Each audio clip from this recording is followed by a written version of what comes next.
The streets of Austin were bathed in orange as the sun began to set.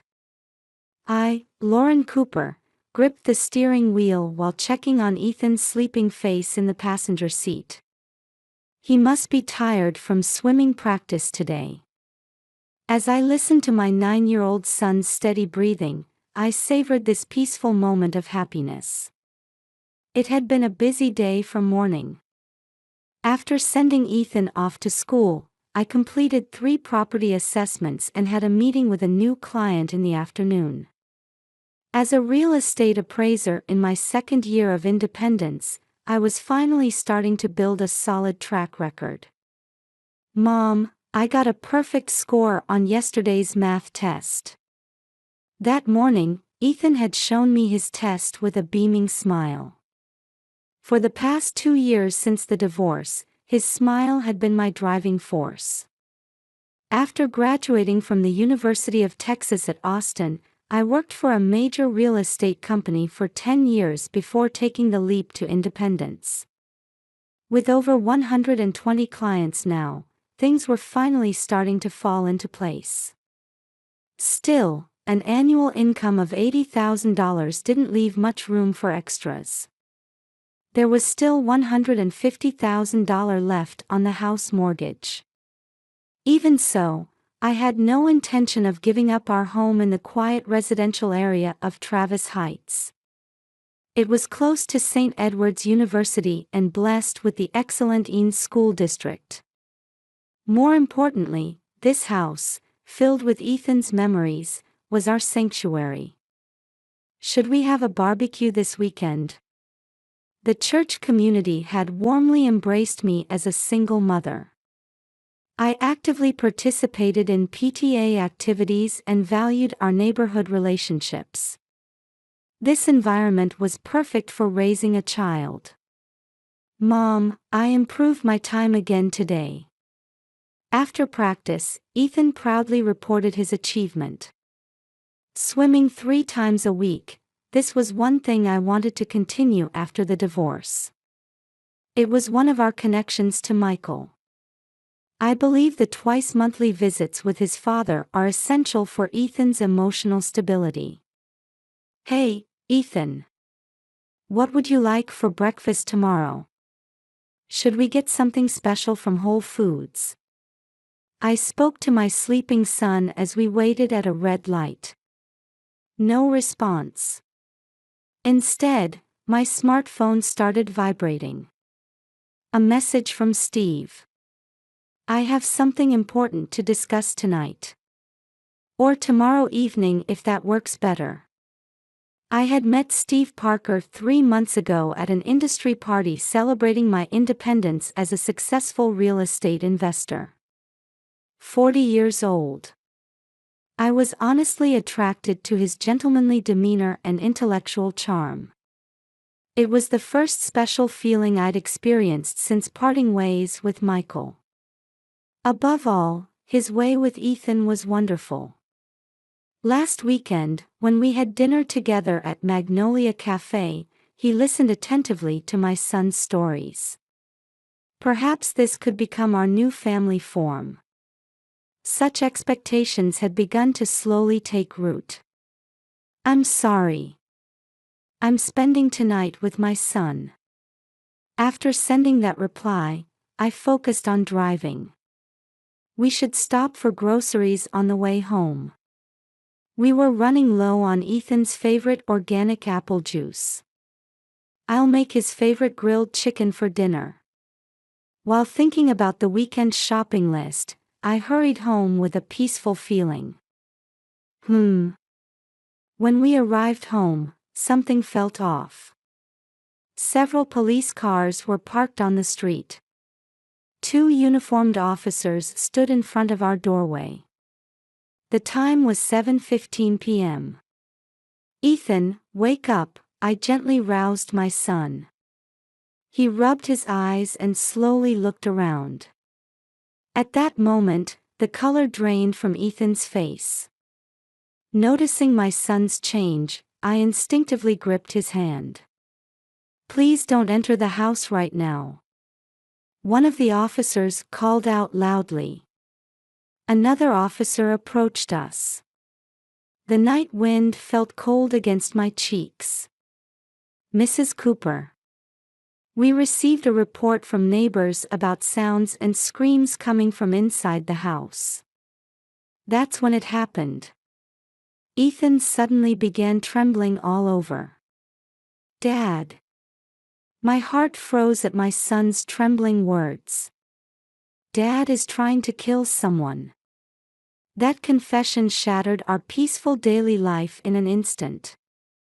Sounds could be heard from inside the house, and another officer was requesting backup on his radio. The stares of gathering onlookers pierced through us. 2 weeks ago, when I stayed at Dad's house. Ethan continued, still trembling. He told us about waking up thirsty in the middle of the night. About the disturbing images he saw on his father Michael's computer. About seeing his father arguing with someone and being too scared to make a sound. Mom, is it my fault that Dad is doing bad things? While holding my trembling son's shoulders, I was thinking desperately. True, Michael had been an alcoholic, and that's why we divorced, but he had never been violent. Rather, I'd heard he had been diligently attending rehabilitation programs after the divorce and had even received a promotion at his construction company. Child support was deposited punctually every month. $500. Not a sufficient amount, but I thought it showed he was trying his best. The officer approached again. His expression, illuminated by moonlight, carried an unmistakable tension. We're waiting for the SWAT team to arrive. Just then, a loud crash echoed from inside the house. Ethan clung to me, trembling even more violently. Sirens wailed through the quiet night in Travis Heights. Usually at this time, Ethan would be doing homework in the living room while I prepared dinner. The local news would be playing on TV, and children's playful voices would drift in from outside. Such peaceful daily scenes now felt like distant memories. I stood frozen, holding my son. The porch light flickered ominously as the moon hanging in Austin's night sky looked down impassively on this abnormal situation. Please wait in this car until the SWAT team arrives. Following the officer's instruction, we sat in the back of the patrol car. Ethan clung to my arm, still trembling slightly. Fragmentary conversations could be heard from the car's radio. Suspect still not secured. Possible hostage situation, proceed with caution. Requesting backup. The clock showed 7:30 p.m. Another patrol car arrived, and officers quickly took their positions. I held my son's hand, desperately trying to maintain my composure. Ethan, can you tell Mommy about what you saw at Dad's house? While rubbing my trembling son's back, I spoke gently. Ethan took a deep breath and began speaking in a shaky voice. At Dad's house, when I woke up at night. 2 weeks ago, Saturday. It was one of the twice-monthly visits with his father. A normal weekend like any other. They had dinner, watched TV, and went to bed as usual. But everything changed in the middle of the night. I was thirsty. I went to get water. As he descended the stairs, he noticed a bluish light leaking from the study. The door was slightly ajar, and he could hear his father's voice. It seemed he was on the phone with someone. He said, "There's no time left. We have to stop him." Curiosity got the better of him, and Ethan peeked through the door. Unfamiliar photos were arranged on the computer screen. Pictures of our house exterior. Photos of me returning from work. Images of me meeting with Steve. And Dad was putting red X marks on someone's photos. As I listened to his confession, chills ran down my spine. I see, that must have been scary. I pulled Ethan closer.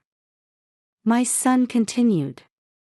Dad said he was going to visit tomorrow, but that person said, let's wait and see a little longer.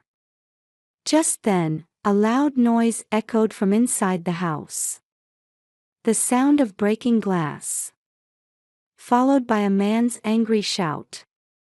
Ethan's grip on me tightened. Ma'am. An officer approached the car. Despite his stern expression, there was a hint of compassion in his face. Has your ex-husband been in contact with you recently? I shook my head. Besides Ethan's drop-offs and pickups, I had avoided direct contact with Michael. I thought that was appropriate distance as a mother with custody. That's when it happened. A familiar voice rang out from inside the house. Stop. Don't come any closer. Michael's voice. But different from his usual calm tone. A desperate cry mixed with fear. Mom. Dad. Ethan cried out. Simultaneously, a dull thud echoed from the house. The sound of something falling. Then, silence. The officers moved quickly. The silhouette of our house loomed ominously in the streetlight. The gathered neighbors' eyes were fixed on us. Among them, I spotted Mrs. Jones, whom we see every Sunday at church. She waved with a worried expression. It's okay, Lauren. God is watching over us. Those words brought some comfort. Yes, stay calm. I need to be strong for Ethan's sake. I should contact Steve. My hand stopped as I reached for my smartphone. If Michael really was trying to kill someone, who was the target? Michael must have known about my relationship with Steve. No, not yet. I held my son close while staring at the house before us. The house where I had once built a happy home with Michael. The house that had watched over Ethan's growth. What was happening inside now? Again, sounds came from inside. This time, footsteps running up the stairs. Then, the sound of a second-floor window opening. The officer's tension increased. Ethan's body trembled. I held my son tightly, watching the house with something like a prayer in my heart. The cold night wind brushed our cheeks. An unusual tension hung over the quiet residential area of Travis Heights. Even after 8 p.m., the tense situation continued. A black SWAT van arrived, and team members in full black gear quickly deployed. Under the streetlights, their figures wavered like eerie shadows. Lauren. I turned to see Sarah Johnson, our next-door neighbor, running toward us. The PTA vice president and a dear friend who often helps with Ethan's swimming practice carpools. Won't you rest at my house? Ethan must be tired. At those words, I came back to my senses. In the back of the patrol car, Ethan had fallen asleep. Tear tracks still marked the cheeks of my son, exhausted from fatigue and fear. Thank you, but... As I was about to decline, another sound came from inside the house. Something falling. Then, a man's groan. At that moment, Ethan woke up. Mom. Dad. Dad isn't a bad person. As my son spoke in a trembling voice, something I hadn't noticed before began connecting in my mind. Officer, I need to tell you something. I left Ethan with Sarah and approached a nearby officer. Actually, I've recently started seeing someone. I began talking about Steve. Our 3-month relationship. His glamorous career as a real estate investor. His kindness toward Ethan. And recently, there were some concerning things. I recalled Steve's strange behavior last week. How he tried to casually probe into my financial situation. How he brought up the topic of insurance. And how oddly interested he was in Ethan's visitation days. The officer listened to my story with a serious expression. He reported something on his radio. Meanwhile, sounds continued from inside the house. Furniture falling. Footsteps. And Michael's voice. Desperate shouts mixed with anger. Then, the sound of something breaking. Glass, perhaps. SWAT team members moved swiftly. Some went around to the backyard, others took positions at the front entrance.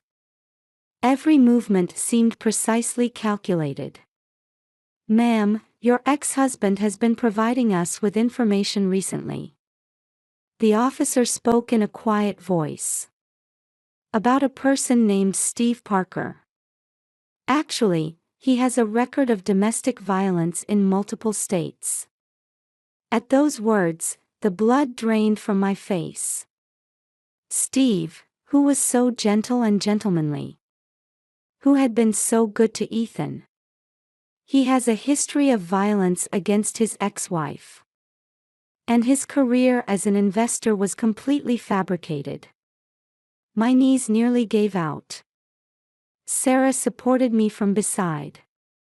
"It seems your assets were his target. Especially." The officer's explanation was cut off by a loud noise from inside the house. Simultaneously, the SWAT team members began moving. Then, "Dad." Ethan's voice made me turn around. 2 figures burst out from the gate leading to the backyard. One was Michael, stumbling and bleeding. The other was Steve. Something gleamed in his hand. A knife? "Let go!" Michael shouted. A struggle broke out between them. The SWAT team quickly approached. Seeing this scene, Ethan broke free from my arms. "Dad!" "Ethan, no." I desperately chased after my son. A moment that felt like time had stopped. In the backyard lit by streetlights, everything happened in an instant. Michael turning at Ethan's cry. Steve seizing that moment to raise his arm. But the SWAT team quickly subdued Steve. I was holding Ethan close. He kept calling Michael's name while trembling. An ambulance arrived, and Michael was carried away on a stretcher. He seemed conscious. He was able to hold Ethan's hand and manage a faint smile. "Ma'am, we need to talk." An officer approached. But before that, I squeezed my son's hand tightly. "Ethan, Dad wasn't a bad person after all, was he?" Tears welled up in my son's face. Dad was trying to protect us." The ambulance siren wailed through the quiet residential area of Travis Heights. Under the moonlight, Steve was handcuffed and pushed into a patrol car. Family shapes can sometimes be complex and hard to understand. But true love never changes. That night, we learned this lesson painfully. A week had passed since the incident. While the streets of Travis Heights remained as quiet and peaceful as ever, our lives had changed dramatically. Michael was discharged after 3 days in the hospital. Though he had deep cuts, his life wasn't in danger. Meanwhile, Steve Parker, or rather, Stephen Riley, was charged with multiple felonies. Here's his arrest record. The documents the detective showed me revealed a face of his I never knew. Domestic violence records in 3 states. A prison sentence for fraud. And severe violence against 2 ex-wives. All crimes committed under fabricated identities. His method was always the same. The detective continued explaining. Target wealthy single women, especially single mothers. Approach them posing as an investor, build a relationship.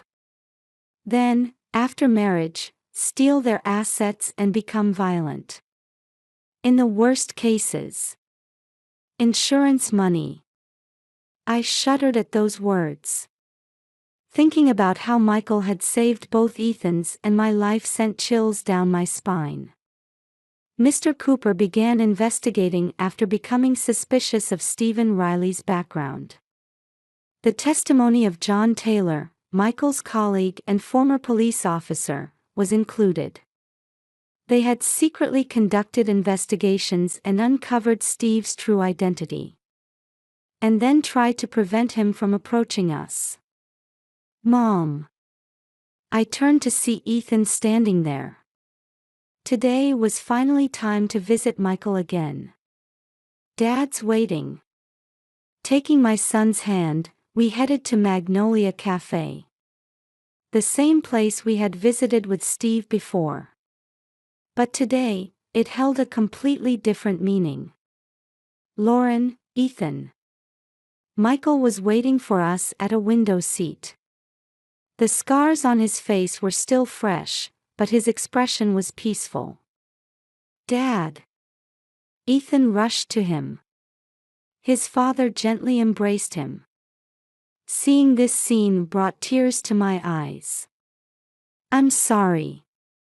As I struggled with words, Michael slowly shook his head. I'm the one who should apologize. I should have told you everything. A waitress brought menus.